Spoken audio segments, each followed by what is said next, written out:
Eddie Hearn, Anthony Joshua, Deontay Wilder, Dillian Whyte, all those names equal the last dragon of boxing. You guys remember the last dragon? I think it was with was it one of those singers, Quincy Jones or somebody like that. With their son started in the leading role. I think his name was Tamac or something like that. Where it was this, it was kind of spoofing the black karate genre, which was famous, popular in the 70s, I guess somewhat the 80s, where it was black guys who watched Bruce Lee movies and kung fu movies and running around doing kung fu and karate, and they immersed themselves in that like Asian Chinese culture. Well, anyway, in the movie, you had a guy, a kung fu, our hero of the movie was a kung fu expert, and that was and he kind of favored Anthony Joshua, I guess, in skin tone, whatever. But he didn't believe in himself, and he kept going around talking about he wanted to find a master. And it was this other darker guy who also was immersed in this Asian kung fu culture. He called himself Bruce Leroy. Bruce Leroy, if you look at it and listen, he's kind of reminiscent of a Deontay Wilder. He looks a little bit like Wilder. And he was supremely confident in himself. And he kept trying to goad our hero into a fight, into a showdown.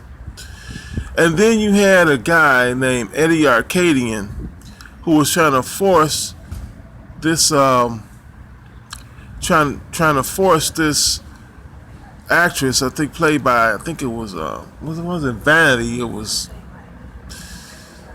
think it was the chick who made Nasty Girls, one of Prince's proteges. I can't remember her name right now. Anyway, he was trying to force her to put his aging star, I forgot her name. Anyway, his name was Eddie Arcadian. Eddie Hearn keeps trying to get Deontay Wilder to fight his side hoe, if you will, or trying to get him to fight his boxer, Dillian Whyte.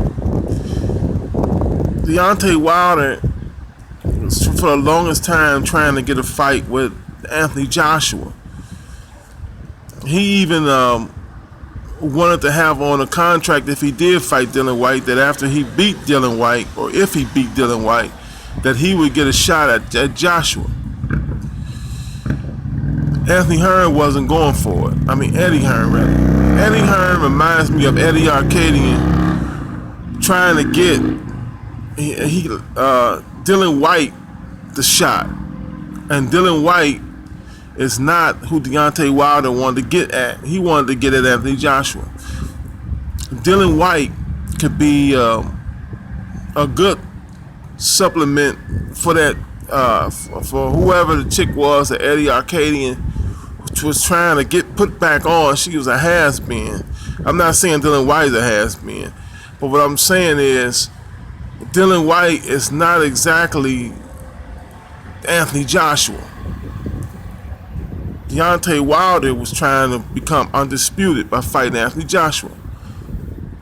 Now, I don't know fully, I've seen things on YouTube that the talks broke down because Anthony Hearn was playing foul, and then Anthony Hearn's camp said that Deontay Wilder's camp was kind of bullshitting with the contract too. Both of them went back and forth. Okay, but I do know this, or I'll say it appears to me, that Anthony Joshua's camp is very desperate not to meet Deontay Wilder at this time. And I was an Anthony Joshua big giant fan. The first time I saw Deontay Wilder was back when he fought Stavern for the first time. I had seen highlights of him, and I said, "Damn, this cat knocking people out." But I didn't think much of his boxing skill, and I thought the people he was knocking out was subpar.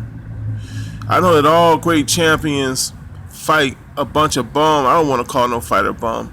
All great champions fight a bunch of lesser fighters before they get to the pinnacle. But to me, Deontay Wilder's opponents was the worst of the worst. To me, some of those knockouts even looked fixed. Or even if it wasn't fixed, I think some guys knew of his power and just fell before the hammer really came down. They felt that power in there and they wanted to get it out of there. But with Deontay Wilder's defeat of Luis Ortiz and his insistence that he fought Luis Ortiz, gave him a second chance after Ortiz for the drug test. I said, oh. And then when he won, and the way he won, being able to take Luis Ortiz some of his best shots and come back and KO him, I said, damn, this cat's for real. At first, I must admit, I thought Deontay might be stalling in the fight with Joshua. But after that fight with Ortiz, and after Joshua actually said that he didn't think he was ready for Wilder, and then the way his team was acting, and then after being offered $50 million guarantee and $30 million guarantee for the second fight, and $18 million if he came to the States to fight, and then anything that they were going to could be made on the back end of that, after turning that down, I had to say to myself, this chump is scared. So I lost a lot of respect for Anthony Joshua, who was my favorite fighter. I still think Anthony Joshua could beat Deontay Wilder, because Deontay Wilder only has one way to beat Anthony Joshua, and that's a knockout. But Anthony Joshua, who has better boxing skills, could outpoint Deontay Wilder. Though Deontay Wilder, I think at times displays a Larry Holmes type jab. At times. Anthony Joshua also has a good jab. And his don't display most of the time. But Joshua does not use the jab as much as he should.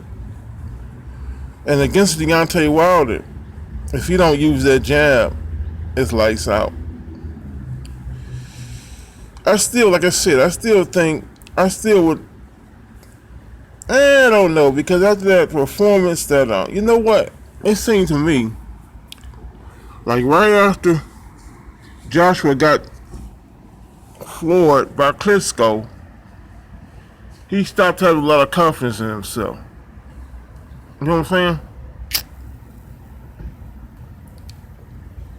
Right after he got floored by Klitschko, he stopped having a lot of confidence in himself. Because the fight with Taco, he was very cautious. He didn't go out and fight as aggressively as he had in previous fights. Then against Joseph Parker, he really laid the egg. I don't know what the hell that was. Maybe I've heard some guys on here say that perhaps Anthony Joshua was on steroids, and maybe he was on steroids.